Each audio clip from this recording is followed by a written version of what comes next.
Two completely different stories caught my attention today.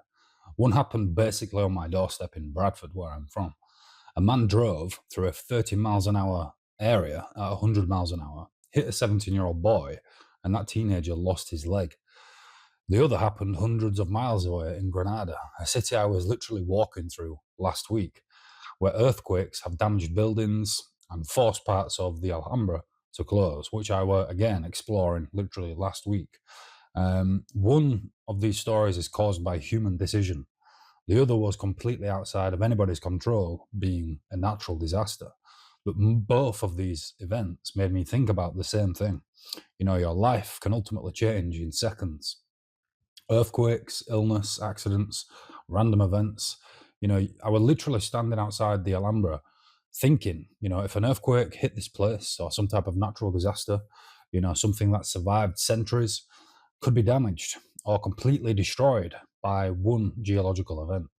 You know, Granada sits in one of Spain's most seismically active regions, and authorities say that the current sequence may continue with further aftershocks. You know, life already contains enough risks that we cannot control. You know, why add completely unnecessary risks ourselves? You know, I think driving is where men massively underestimate consequences. You think that because you're in this metal box that you're going to be safe and sound, you know, and this is, I think, where the Bradford story becomes quite a big one to talk about. You know, not because I think speeding is bad. I actually enjoy speeding. I enjoy going at speed in vehicles, but in a sensible place where you're sticking within the law and it's a quiet rural area where there's nothing about and you can see everything around you. Going at the national speed limit is fast enough. And if that's not fast enough for you, then you should be taking your car to a track.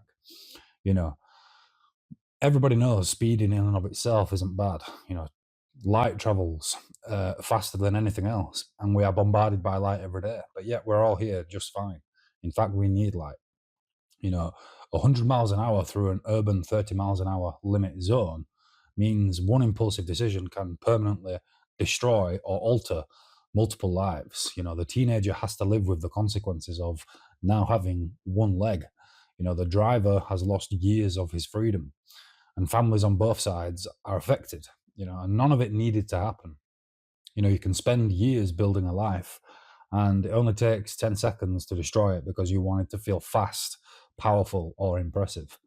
You know, masculinity, you know, isn't reckless. You know, I think this is something that a lot of young men struggle with.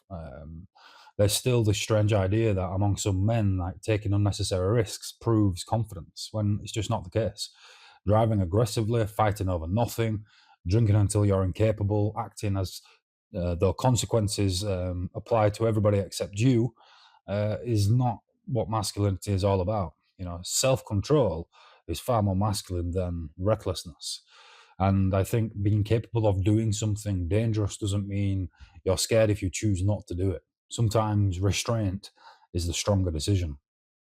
And, you know, for me personally, as it relates to the Granada earthquakes and the southern Spain earthquake, only days ago I was there. You know, literally I was walking around the Alhambra looking at the historical site thinking, you know, wow, this place is absolutely incredible and I love it. And I immersed myself within the architecture and the culture.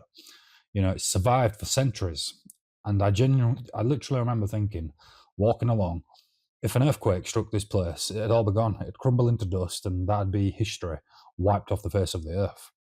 And I come home, and Granada starts shaking, you know, which is mental. You know, it's a genuinely strange thing to have been thinking about only a few days ago, than for it to actually happen in real life. You know, we spend so much time in life worrying about where we're going to be in 5 years or in 10 years, or, you know, what life's going to be like in the future. And I think we forget that how quickly 5 seconds can change everything, because it can, and it does all the time, all over the world, every single day, for many, many, many millions of people. An earthquake does not care about your plans, you know, but that should make you more careful with the things that are within your control. You know, how you drive, how you drink, you know, how we react when we're angry, the risks we take just to impress somebody. You know, life is already fragile enough. Don't make it unnecessarily more fragile through the decisions you could have avoided. This is Jake O'Neill Talks. Consider subscribing if you like these videos. It would mean a lot, and I plan to continue uploading, so subscribe. Honest commentary on modern life.